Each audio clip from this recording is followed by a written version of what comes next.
বকুলের সাথে আজকে আমাকে কথা বলতেই হবে।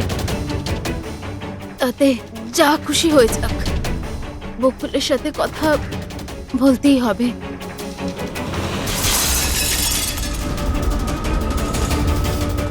বাড়িতে তো কেউ নেই, তাহলে এই আওয়াজ কিসের?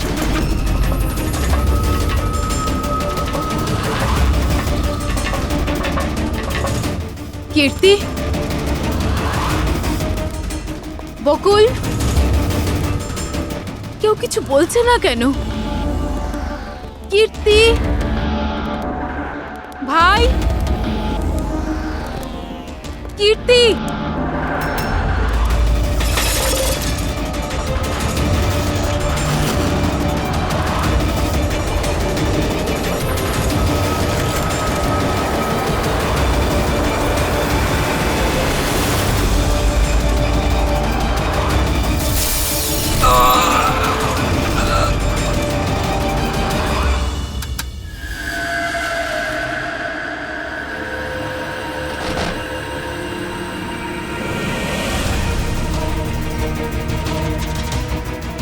দাদার সুটকেস?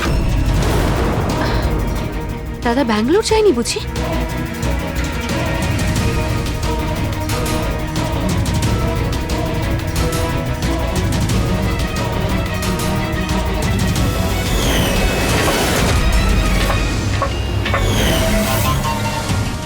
বৌদিও ফিরে চলে এসেছে।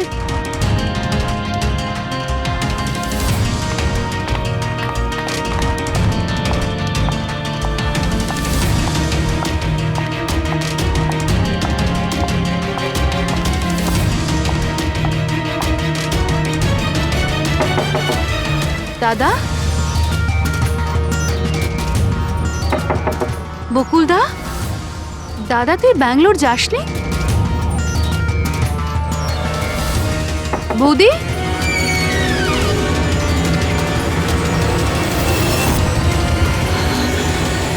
দাদা! দেখো কীর্তি, এটা খুনের ব্যাপার। আরো একবার ভেবে নাও। তুমি যে কথাগুলো বলছো সেগুলো সত্যি?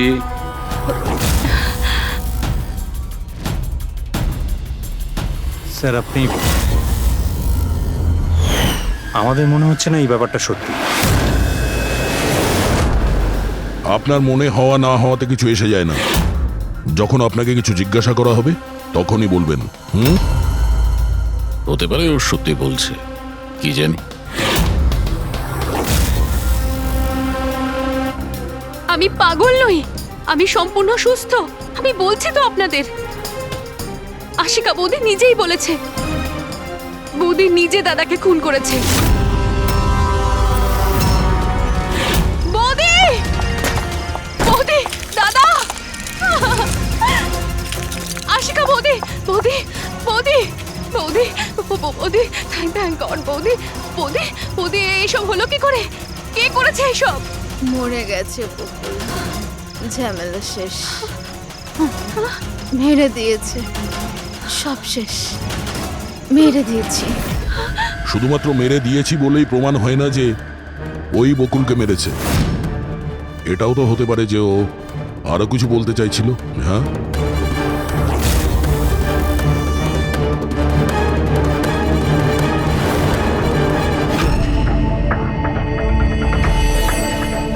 একটা কথা বলো, বকুল যখন খুন হয় তখন তোমরা সবাই কোথায় ছিলে?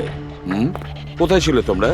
আমি আর নিতিন তো এক বন্ধুর বিয়েতে খান্ডালা গিয়েছিলাম। কীর্তির ফোন এলো আর আমরা তাড়াতাড়ি চলে এলাম। আমার বিজনেস মিটিং ছিল হোটেল কিটসে। ওখানে একজন ক্লায়েন্টের সঙ্গে ডিনার ছিল। নিতিনের ফোন পাওয়া মাত্র আমি এখানে চলে আসি। আর আপনি কীর্তি, আপনি কোথায় ছিলেন? আমি তো বাইরে গেছিলাম। কীর্তি বাইরে গিয়েছিল, কাকাবাবু ক্লায়েন্টের সঙ্গে মিটিংয়ে ব্যস্ত ছিলেন, আর আপনারা দুজন খান্ডালা গিয়েছিলেন। আর সেই সময়ে বকুল আর আশিকা বাড়িতে একাই ছিল, তাই তো? বকুলদারও তো ব্যাঙ্গালোর যাওয়ার কথা হয়েছিল। দাদার 11টার ফ্লাইট ছিল। আর আশিকা বৌদি তো পার্টিতে গেছিল। আপনারা কেউ বাড়িতে ছিলেন না? তাহলে ব্যাঙ্গালোর যেতে গিয়ে বকুল ফিরে এলো কেন? আর এই আশিকা ও পার্টি থেকে ফিরে এলো কেন? সেটা আপনি গিয়ে আশিকা বৌদিকে জিজ্ঞাসা করুন না যে বৌদি এত তাড়াতাড়ি কি করে ফিরে এসেছিল। বৌদি তো এটা বলে গেছিল যে বৌদি সকালে ফিরে আসবে। ওটা তো আমরা ওনাকে জিজ্ঞাসা করবই। এবার আপনি বলুন যে আপনি কোথায় ছিলেন তখন? আমার মা তো ব্যান্ড্রায় থাকে। আমার মায়ের হঠাৎ ফুড পয়জনিং হয়েছিল, আমি তো মায়ের কাছে ছিলাম আর ওখান থেকে ফিরেছিলাম আমি। বাহ দয়া, প্রতিটা কথা এক্সপ্লেনেশন আছে। যে বকুলের খুনের সময় আমি ওখানে ছিলাম, এখানে ছিলাম, আমি ওখানে গিয়েছিলাম, সবকিছুর ব্যাপারে এক্সপ্লেনেশন আছে। কিন্তু সবাই মন দিয়ে শুনুন একটা কথা, যে সিআইডির কাছে কোনো সত্যি বেশিক্ষণ গোপন রাখা যায় না, সেটা সামনে আসবেই।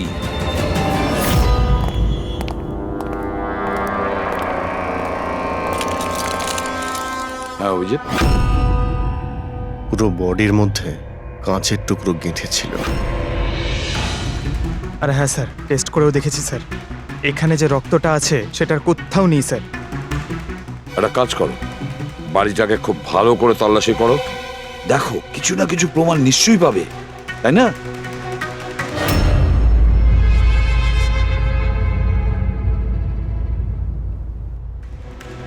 কিছু বললো কি? স্যার, ওর বক্তব্য ওর কিছুই মনে নেই। কিছু মনে নেই? আশিকা, তোমার কি মনে পড়ছে তুমি কীর্তিকে জ্ঞান হারানোর আগে কিছু বলেছিলে? মনে করো। আমার কিছুই মনে পড়ছে না। মনে করার চেষ্টা করো। কীর্তি বলছিল যে বকুলের খুন তুমি করেছো, এরকম তুমি নিজে ওকে বলেছো। কীর্তি মিথ্যে কথা বলছে। বকুলকে আমি মারিনি।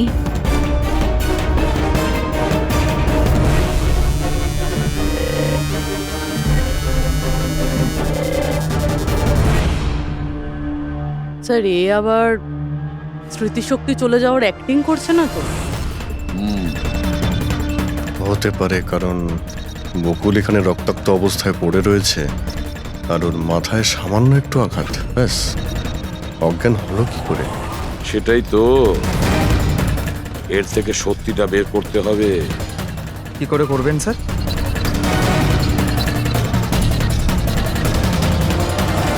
সত্যি কথাটা বলিয়ে নেব নার্কো টেস্টের মাধ্যমে।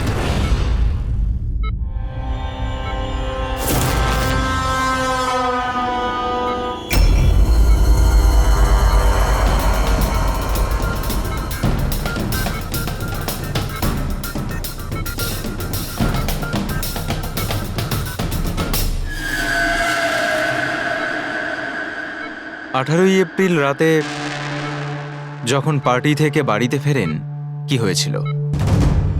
আমি বাড়িতে ঢুকলাম, বকুল চিৎকার করছে। তারপর কি হয়েছিল? তারপরে আমি ঘরে গেলাম দেখার জন্য। কি দেখলেন আপনি? আমি গিয়ে দেখলাম যে বকুল ওখানে দাঁড়িয়ে আছে, ওর পিঠ থেকে রক্ত বেরোচ্ছে, আর আমি ওখানে একটা মেয়ের লাশ পড়ে আছে সেটা দেখতে পাই। আমি খুব রেগে গেছিলাম, আর আমি ওখানে পড়ে থাকা একটা কাঁচের টুকরোকে উঠিয়ে নিলাম।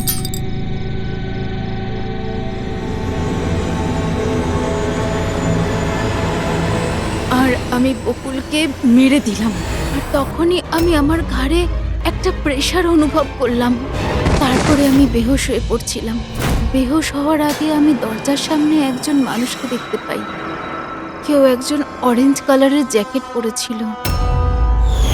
পুরুষ ছিল না মহিলা? একটা লোক। আচ্ছা, তারপর ও কি করলো? ও আমার কাছে আসছিল, মনে হয় আমাকে মারতে চাইছিল। আচ্ছা আশিকা, তুমি ওখানে কোনো মহিলার লাশ দেখতে পেয়েছো? হ্যাঁ, দেখেছিলাম। মহিলার লাশ? ওখানে তো আমরা কোনো মহিলার লাশই পাইনি। স্যার আমরা তো বকুলের মার্ডারের তদন্ত করছি, এর মধ্যে আবার নতুন কেস এলো কোথা থেকে? কোন মহিলার লাশ? কে ছিল ওই মহিলা? আমি মনে করতে পারছি না, সবকিছু ধোঁয়া ধোঁয়া লাগছে। আচ্ছা, এ আমাদের বোকা বানাচ্ছে না তো? বুঝে উঠতে পারছি না এ কোন মহিলার কথা বলছে, কোন মহিলার কথা বলতে চাইছে। আশিকা, তুমি বকুলকে কেন মেরেছো? কেন মেরেছো বকুলকে? ঠিকই হয়েছে যে ও মরে গেছে। তাছাড়াও যদি বেঁচে থাকতো তাহলে আমাকে রাস্তায় ভিক্ষে করতে হতো। কেন? ঘাড় ধাক্কা খেতে কেন? চরিত্রহীন প্রমাণ করতে চাইছিল, ডিভোর্স চাইছিল আমার থেকে। আচ্ছা, ওই মৃত মহিলা উনি কে ছিলেন? আমি আপনাদেরকে বললাম তো, মনে করতে পারছি না। দেখো আশিকা, আমরা ওখানে কোনো মহিলা লাশ খুঁজে পাইনি, তাহলে সেই লাশটা গেল কোথায়? আমার যখন জ্ঞান ফিরছিল তখন ওই লাশও ওখানে ছিল। আর ওই যে ফ্লোরেসেন্ট অরেঞ্জ কালারের জ্যাকেট পরা লোকটা? ওটা খুবই অস্পষ্ট আমার কাছে, ওই দরজাতেই দাঁড়িয়েছিল। হতে পারে আমার জ্ঞান হারানোর অপেক্ষায় ছিল।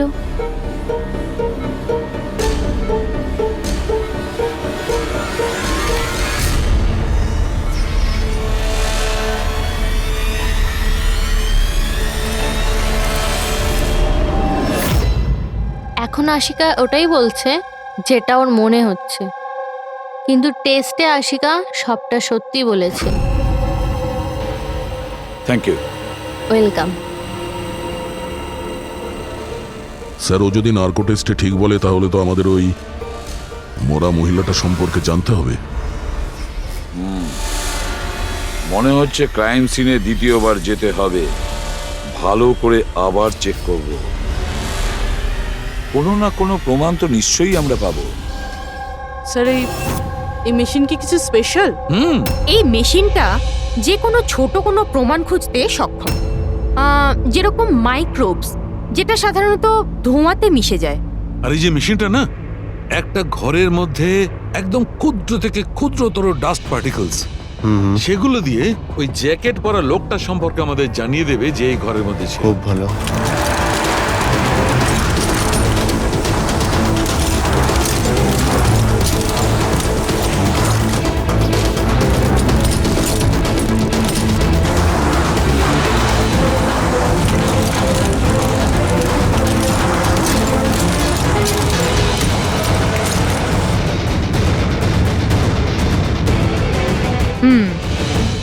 এই দেখুন, যেটা আমাদের নজর এড়িয়ে গিয়েছিল সেটাই মেশিনটা খুঁজে দিল।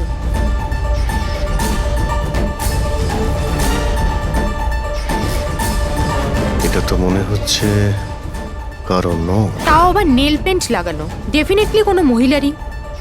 কিন্তু স্যার এখানে কিভাবে? হয়তো দৌড়োদৌড়ি হাতাহাতিতে কোনো জিনিসের সঙ্গে ধাক্কা লাগে আর নখটা পড়ে যায়। বাড়ির সবাইকে চেক করো তো, ওদের কারণ হয়তো।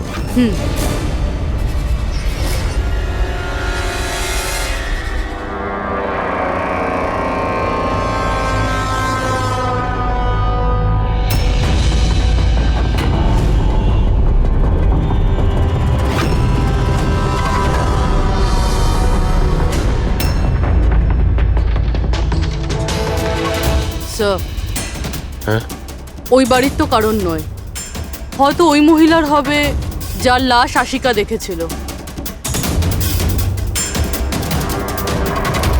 তাই তো মনে হচ্ছে।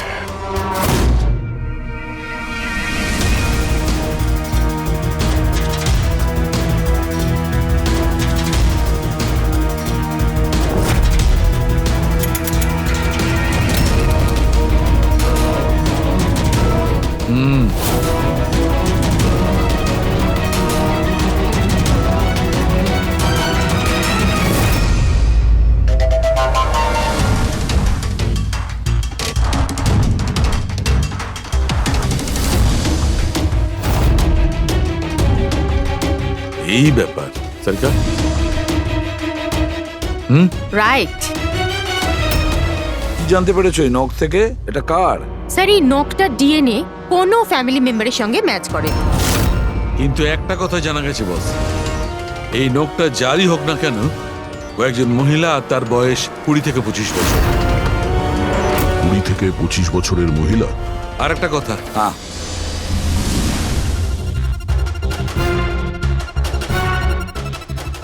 এই যে ছোট্ট ছোট্ট সাদা টুকরোগুলো দেখতে পাচ্ছ, এটা বলতে পারো যে হাই পার্সেন্টেজ অফ নখ থেকে পেয়েছি। এই মেয়েটা ড্রাগ অ্যাডিক্ট ছিল? হ্যাঁ, এটা ওদের পরিবারের কারণ নয়, বাইরের কারণ। স্যার তার মানে যদি কেউ বাইরে থেকে আসে তাহলে কোনো গাড়ি, অটো বা ট্যাক্সি করেই নিশ্চয়ই আসবে। হ্যাঁ, খোঁজ নিয়ে দেখতে হবে রিক্সাওয়ালা, ট্যাক্সিওয়ালা বা ওদের মতো কেউ ওই মহিলাকে বাড়িতে ছেড়ে দিয়ে এসেছিল কিনা। স্যার ওই আশিকা বলছিল কোনো সাফাই কর্মী অরেঞ্জ কালারের জ্যাকেট পরেছিল ওখানে। বেহুশ হওয়ার আগে আমি দরজার সামনে একজন মানুষকে দেখতে পাই, কেউ একজন অরেঞ্জ কালারের জ্যাকেট পরেছিল। ও কে, কোথা থেকে এসেছিল, কোথায় উধাও হয়ে গেল, ওর ব্যাপারে খোঁজ নিতে হবে। স্যার যত ড্রাগ পেডলার্স আছে ওদের কাছে জানতে হবে যে কত মহিলা এই হাই ডোজের ড্রাগস নেয়। অভিজিৎ, একটা কাজ করো, রিক্সাওয়ালা আর ট্যাক্সিওয়ালার কাছে খোঁজ নাও যে ওনাকে বাড়িতে ছেড়ে দিয়ে এসেছিল কিনা, আর মিসিং পার্সনস রিপোর্ট চেক করো। দয়া, স্যার শহরে যতগুলো ড্রাগ পেডলার আছে না, সবার কাছে গিয়ে খোঁজ নাও, দেখো ওরা এমন কোনো মহিলাকে চেনে কিনা যে হাই কোয়ালিটির ড্রাগ ব্যবহার করে। আর আমরা গিয়ে ওদের বাড়ির লোকের সঙ্গে কথা বলি, দেখা যাক ওরা কোথায় যায়, কি করে ওই ঘটনার সময়।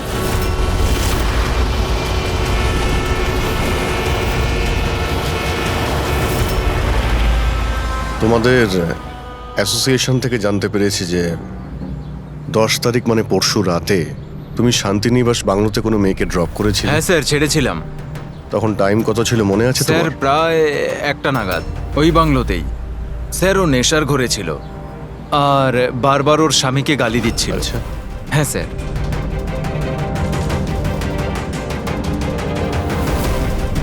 ওই মেয়েটা কি এ ছিল? হ্যাঁ স্যার, এই মেয়েটা ছিল। ওখানে বাংলোর আশেপাশে কোনো গন্ডগোল হয়েছিল কি? না স্যার, গন্ডগোল তো কিছু মনে হয়নি, সবকিছু নর্মালই ছিল। আর একটা গাড়ি দাঁড়িয়ে ছিল, একটা বাইক আর একটা গার্বেজ ভ্যানও ছিল। Garbage van? হ্যাঁ sir. Sir sir sir sir sir sir আমিও পরশুদিন একজন মেয়েকে শান্তিনিবাস বাংলোর কাছে নামিয়েছিলাম। কটার সময়? স্যার সম্ভবত 12:30 নাগাদ। আর তুমি একটা সময় নামিয়েছিলে? হ্যাঁ স্যার। আচ্ছা দেখো তো সেটা কি এই মেয়েটা? না না স্যার, এই মেয়েটা তো নয়। তাহলে একে তুমি একটার সময় নামিয়েছিলে আর 12:30টার সময় যে মেয়েটাকে তুমি নামিয়েছিলে তাকে আবার দেখলে তুমি চিনতে পারবে? একদম স্যার, নিশ্চয়ই চিনে ফেলবো। গুড, চলো। তোমাদেরকে যে যে প্রশ্ন করব তার সঠিক উত্তর আমার চাই। তুই যদি কেউ মিথ্যে বলো না, তাহলে ভীষণ মুশকিলে পড়ে যাবে, বুঝেছো? স্যার মিথ্যে কথা বলে কেন নিজেদেরকে বিপদে ফেলবো? হ্যাঁ তাহলে বলো, যেদিন বকুল খুন হয়েছিল সেদিন কি চেতন তোমার হোটেলে ছিল? হ্যাঁ স্যার, উনি হোটেলেই ছিলেন আর উনি সব সময় ক্লায়েন্টের সাথেই ছিলেন। উনি ক্লায়েন্টের সাথে ডিনারও করেছেন। আচ্ছা, ঠিক আছে, তোমাদের ক্লায়েন্টদের ডিটেলস চাই আমার, আর সেদিনের সিসিটিভি ফুটেজও। শিনা, কীর্তির মায়ের ফুড পয়জনিং কেন হয়েছিল? খাবারে কি মিশিয়েছিলেন? আমি কিচ্ছু মেশাইনি, আন্টি তো বাইরে গেছিলেন। যখন যখন উনি ফিরে এসেছিলেন, ওনার শরীরটা ভালো ছিল না। স্যার নিতিন আর সিয়া দুজনে সারাদিন বিয়েতেই ছিল। জিজ্ঞেস করার আগে বলছো, মুখস্থ করে এসেছো নাকি? না ম্যাম, যেটা সত্যি সেটাই বলছি। 11টার সময় ফাংশন শেষ হয়ে গেছিল। এরপরে বাকি রইল নিতিন আর শিয়া। ওরা কোথায় গিয়েছিল? স্যার ওরা মনে হয় নিজেদের রুমে চলে গেছিল।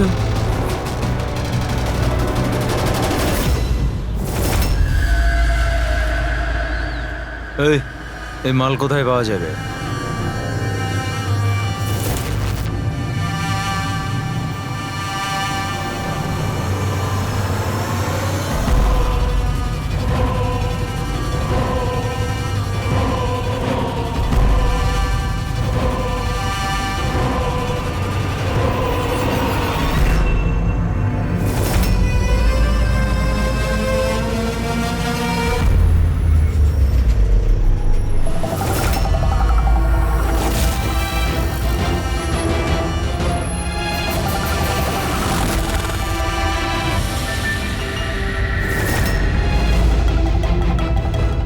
মাল চাই। পেয়ে যাবি। কতটা চাই? আর পেমেন্ট কিভাবে করবি? পেমেন্ট মাল ব্যবহার করার পরে। মাল ব্যবহার করার পর দেখ, পালানোর ব্যাপারে না চিন্তাও করিস না। আমার কাছে সমস্ত ক্লায়েন্টের ঠিকুজি কুষ্টি আছে, আর ওই কুষ্টিতে লেখা আছে আমার ক্লায়েন্ট ওভারডোজে মরবে, নয়তো আমার বন্দুকের গুলিতে। কিন্তু তোর কুষ্টিতে লেখা আছে জেল যাওয়া। ওই সব মহিলার ফোন নাম্বার আমার চাই, যাদের তোমরা ড্রাগ সাপ্লাই করো। তাড়াতাড়ি দাও।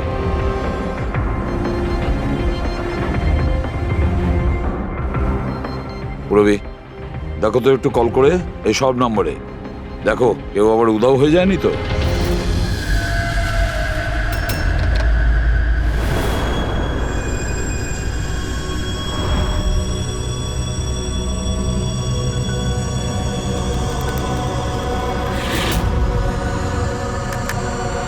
হ্যালো। আচ্ছা, আমি সোনারিকার সাথে কথা বলতে পারি? দেখুন, ও তো দুদিন ধরে কাজে আসছে না। কি? এ নিয়ে তো আমাদেরও চিন্তা হচ্ছে। 2 দিন ধরে? ঠিক আছে, থ্যাংক ইউ স্যার। হ্যাঁ স্যার, ডায়েরিতে যে ছবিগুলো ছিল ওর মধ্যে থেকে এই মেয়েটা নিখোঁজ। এই মেয়েটার নাম সোনারিকা, আর এ একটা বারে কাজ করে। ও 2 দিন কাজে যায়নি। একে দেখে বলো তো, এ কি তোমার ক্লায়েন্ট ছিল? হ্যাঁ স্যার। তুমি কি এই মেয়েটাকে নামিয়েছিলে? হ্যাঁ স্যার, এই ছিল, এই মেয়েটাই। আশিকা নিশ্চয়ই একে দেখেছিল। বকুলের ফ্যামিলির সবাইকে ভেতরে নিয়ে এসো। একটু মন দিয়ে দেখুন এই ফটোটা। এই সেই মেয়েটা যার লাশ আপনাদের ঘরে পাওয়া গেছে। আপনারা চেনেন নাকি? হ্যাঁ না স্যার। আমি দেখেছি স্যার, বকুলদার সাথে 2 মাস আগেই। বকুলের সঙ্গে দেখা হয়েছিল 2 মাস আগে? কোথায় দেখেছিলে? একটা হোটেলের বাইরে, আর দাদা বলেছিল ইনি দাদার ক্লায়েন্ট। স্যার, কোনো ড্রাগ অ্যাডিক্টেড বারে কাজ করা কোনো মহিলার সঙ্গে বকুল ছিল, আর এনাদের বলেছে ওই মহিলা ওর ক্লায়েন্ট। কেন কেন মিথ্যে বলেছে ও?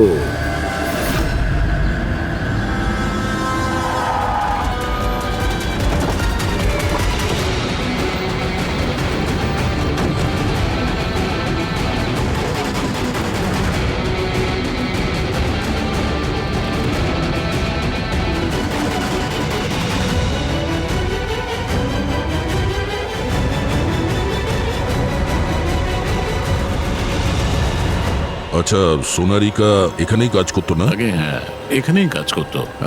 আপনারা কে? সিআইডি। সোনারিকা খুন হয়ে গেছে। সে কি? এই জন্যই 2 রাত্রি ধরে ও কাজে আসছে না। হ্যাঁ, কিন্তু আমরা ওর লাশটা পাইনি। আর সাথে সাথে এই এর নাম বকুলেও খুন হয়েছে। আমরা এটা জানতে চাই যে সোনারিকার সঙ্গে এই বকুলের কি সম্পর্ক ছিল? সম্পর্ক কি ছিল তা তো জানি না, তবে হ্যাঁ, এই লোকটা কখনো কখনো আমাদের বারে ওকে নিতে আসতো। এ ব্যাপারে আরো কিছু খবর আপনাদের তেজি দিতে পারবে স্যার। এই তেজিটাকে? স্যার, এই হলো তেজি। তেজি, সোনারিকা তোমার বন্ধু। এটা বলো যে এই লোকটার সঙ্গে সোনারিকার কি সম্পর্ক ছিল? স্যার, সোনারিকার সাথে বকুলের অ্যাফেয়ার চলছিল। বকুল ওর সমস্ত এক্সপেন্সিভ খরচগুলো দিত, কিন্তু ওর বকুলের বিরুদ্ধে সবসময় কোনো না কোনো অভিযোগ থাকতো। ঠিক কিরকম বলো তো? ওই তো, যেমন ধরুন,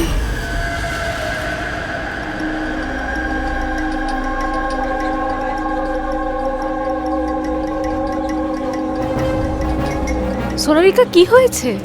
আমি বকুলের সাথে এই সম্পর্কটা আর কন্টিনিউ করতে পারবো না। কিন্তু কেন, কি হয়েছে?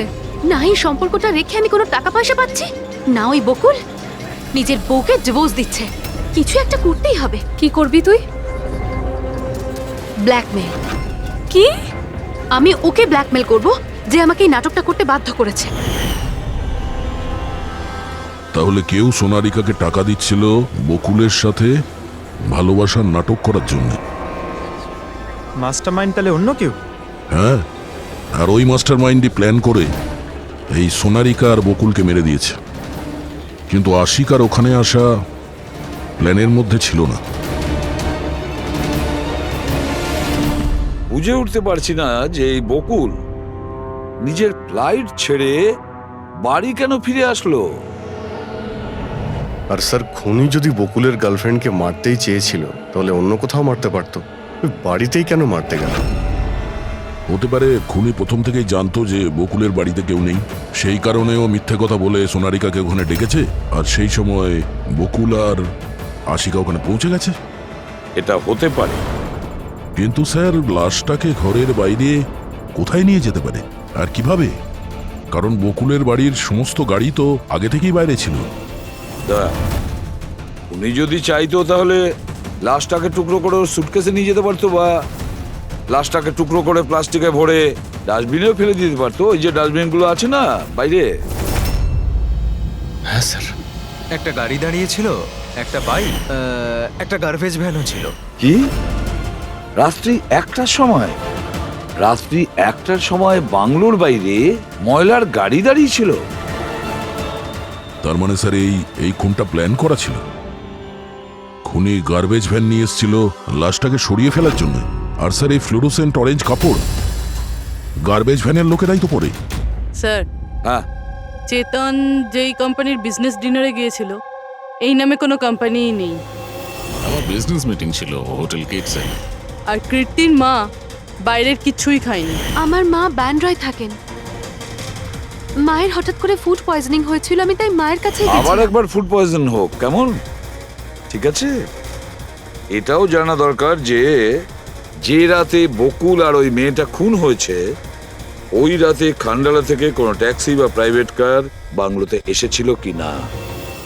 তোমার মায়ের রোগের ব্যাপারে সত্যি সত্যি বলো। ওনার মেয়ের শিনার কথা অনুযায়ী ওনার এই অবস্থা ঘরের খাবার খেয়ে হয়নি। হ্যাঁ, এটা সত্যি। মা ঘরের কোনো খাবার খায়নি, বরং মা তো আমাকে বলছিল যে মা ড্রাইভারের সাথে কোথাও বাইরে গেছিল আর কারে বসে কিছু ওষুধ খেয়েছিল। ওষুধ খেয়েছিল? হ্যাঁ, আমাদের ড্রাইভার অমনও তাই বলছিল। তোমাদের ড্রাইভার এখন কোথায়? স্যার, আমি সমস্ত ড্রাইভারদের নিয়ে এসেছি যারা গার্বেজ ভ্যান চালায়।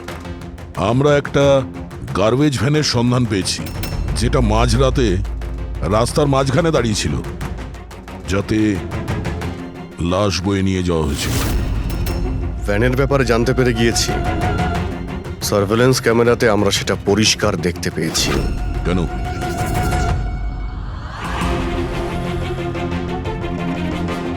তুমি না ওই ভ্যানের ড্রাইভার? না না স্যার, আমি কিছুই জানি না। আমার ভাই নিয়ে গেছিল ওই ভ্যানটাকে, আর এবারে ও সেটাকে কোথায় নিয়ে গেছিল, কেন নিয়ে গেছিল আমাকে কিছুই বলেনি ও স্যার। ফোন করো কে? হ্যাঁ স্যার। হ্যাঁ, হ্যালো। হ্যাঁ ভাই, কোথায় আছিস রে তুই?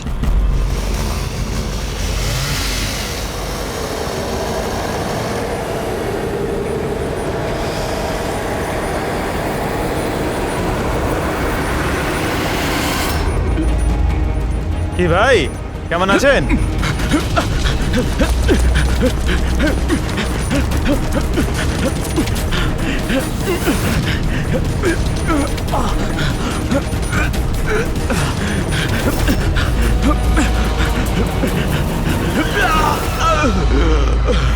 স্যার, আমি সব সত্যি কথা বলছি। আমি যা কিছু করেছি ওই ফোন কলের ভিত্তিতেই করেছি। বকুল স্যারের বাংলো থেকে কল করেছিল। কে ফোন করেছিল বকুলের বাংলো থেকে? আমি তো তাকে কখনো দেখিনি, শুধু গলার স্বর শুনেছিলাম। মহিলা ছিল না পুরুষ? স্যার, কখনো কখনো মহিলার গলার স্বরেও ফোন আসতো, আর কখনো পুরুষেরও। স্যার, সে যেই হোক না কেন, সে বকুলের বাড়ির লোকই। হ্যাঁ, কিন্তু তুই এগুলো করেছিস কেন? কেউ ফোনে কিছু বলে দিল তুই করে দিবি? হ্যাঁ স্যার, আমাকে লোভ দেখানো হয়েছিল যে আমার 5 লাখের দেনা শোধ করে দেওয়া হবে যদি ওনার কথা আমি শুনি। তো স্যার, আমি লোভে পড়ে গিয়েছিলাম স্যার। আমি কোনো খুন করিনি স্যার, আমি শুধু লাশটার একটা ব্যবস্থা করেছিলাম স্যার। লাশ কোথায়?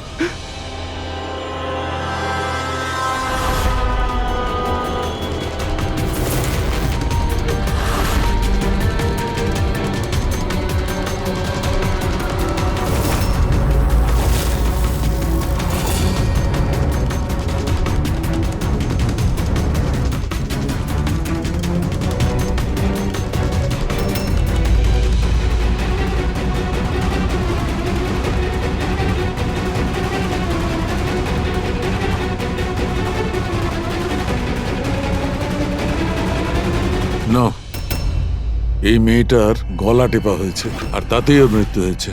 এই জন্য এর খুনের কোনো চিহ্ন খুঁজে পাওয়া যায়নি ক্রাইম সিন থেকে। আর এর পায়ের বুড়ো আঙ্গুলের নখটাও ভাঙা রয়েছে।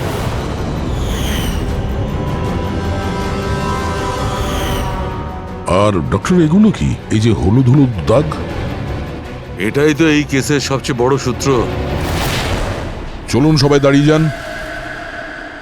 দাঁড়ান। আর কত জিজ্ঞাসাবাদ করবেন আপনারা? সবই তো বলে দিয়েছি আমরা। এবার আর কোনো জিজ্ঞাসাবাদ করব না। হ্যাঁ, আপনাদের প্রত্যেকের নার্কো টেস্ট হবে।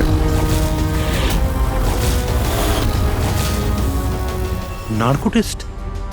কিন্তু কেন? কারণ আপনাদের মধ্যে কেউ যে সত্যিটা বলছে না। আপনাদের কাছে কোর্টের পারমিশন আছে এই নার্কো টেস্টের জন্য? হ্যাঁ, পারমিশন ছাড়া আমরা কিচ্ছু করি না।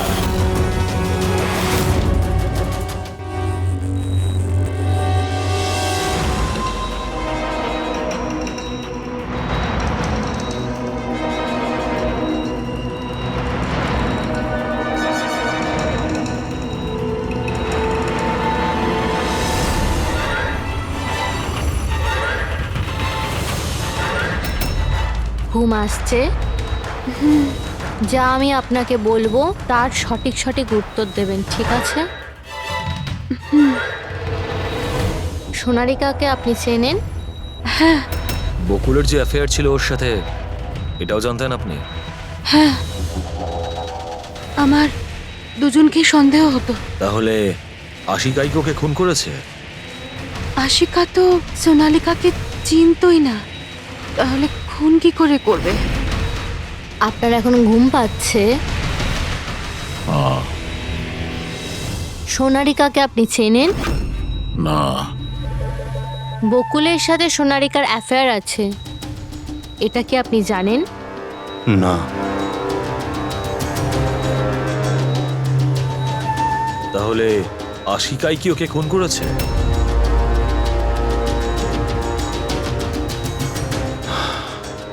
আশিকা সোনালীকে চিনত, আর এই আশিকাই বকুল আর সোনালীকে খুন করেছিল।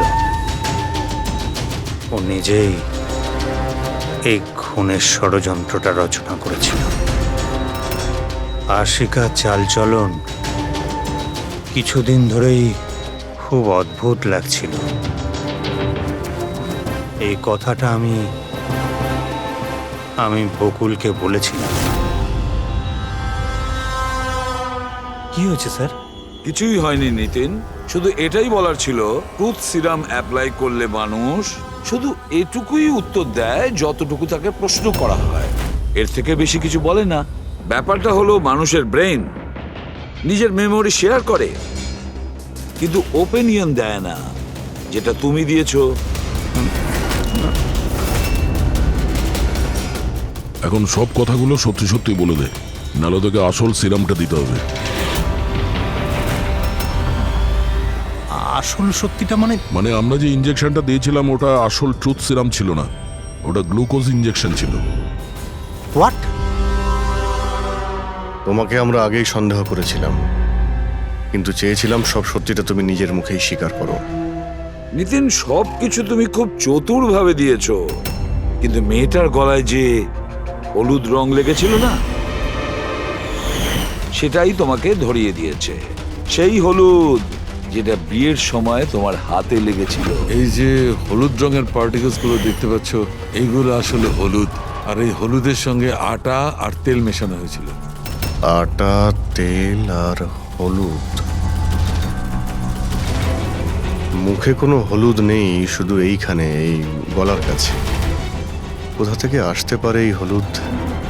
স্যার শিয়া বলছিল যে ওরা খান্ডালা গেছিল বিয়ের জন্য, আর ওখানে গায়ে হলুদের অনুষ্ঠানে যুক্ত হয়েছিল ওরা। বকুল 500 কোটির রাজত্ব চালাতো, সেই রাজত্ব যেটা আমি তৈরি করেছিলাম, কিন্তু আমাকেই ওই রাজত্ব থেকে বার করে দেওয়ার চেষ্টায় ছিল। ওর সঙ্গে তুমি কথা বলতে, ওকে বোঝাতে। কথা বলার অনেক চেষ্টা করেছিলাম স্যার, অনেকবার চেষ্টা করেছিলাম, কিন্তু ও শুনতো তবে না। ভাই ছিল আমারও, আমি কখনো মারতে চাইনি ওকে।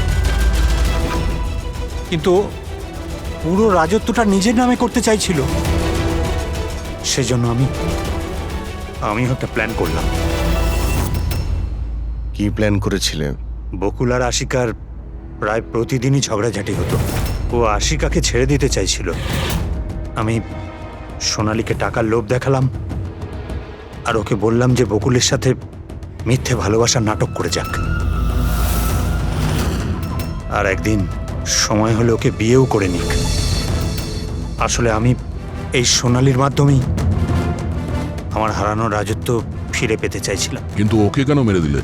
ও তো তোমার সঙ্গই দিচ্ছিল। সেটা প্রথমে স্যার, কিন্তু পরেও আমাকে ব্ল্যাকমেল করা শুরু করলো। আর সেই জন্যই তুমি মেয়েটিকে কায়দা করে বাড়িতে ডেকে নিয়েছো। হ্যাঁ স্যার, সেই রাতে আমি এমন সিচুয়েশন ক্রিয়েট করলাম যাতে কি সমস্ত লোক বাড়ির বাইরে থাকে। আমিও ওয়াইফকে নিয়ে খান্ডালা চলে গেলাম। আর যেই আমার ওয়াইফ ওষুধ খেয়ে শুয়ে পড়লো, আমি সঙ্গে সঙ্গে ট্যাক্সি নিয়ে এখানে চলে এলাম আর আমনকেও ডেকে নিলাম। সোনালীর ঘরে পৌঁছতেই, দেখো সোনালী, আমার কথাটা বোঝার চেষ্টা করো। যদি এই মাঝপথে তুমি আমার সঙ্গটা ছেড়ে দাও তো আমার পুরো প্ল্যানটা বানচাল হয়ে যাবে। হয়ে যাক তোমার সব প্ল্যান বানচাল, আমার কিচ্ছু যায় আসে না তাতে। আর এমনিতেও ওই বকুলের প্রতি আমার কোনো ইন্টারেস্ট নেই। আমি ওকে ভালোবাসি না আর ওকে বিয়েও করতে চাই না।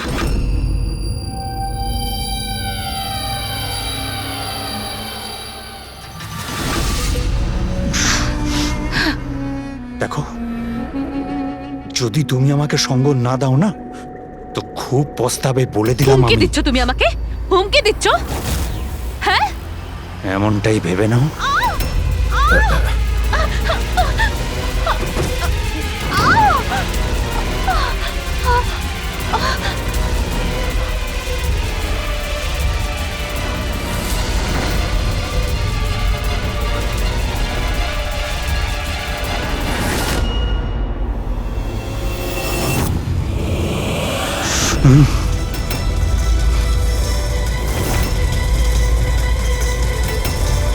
দাদা, বকুল, এটা কি করলে তুমি? না না, এই সোনালী আমাকে ফাঁসানোর চেষ্টা সোনালী, করছে। আমি পুলিশকে ফোন করব। আমি এক্ষুনি ফোন করছি। বকুল!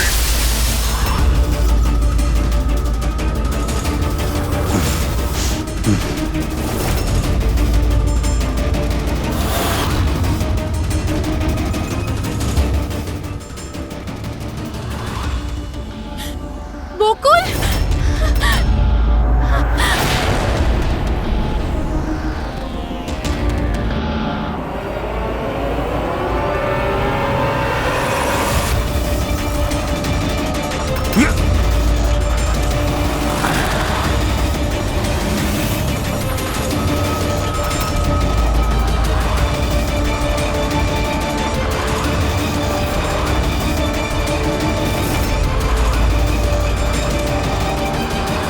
আমি অমনকে ফোনে প্রথমেই বলে দিয়েছিলাম সোনালীর লাশটা একেবারে সরিয়ে ফেলতে, আর ও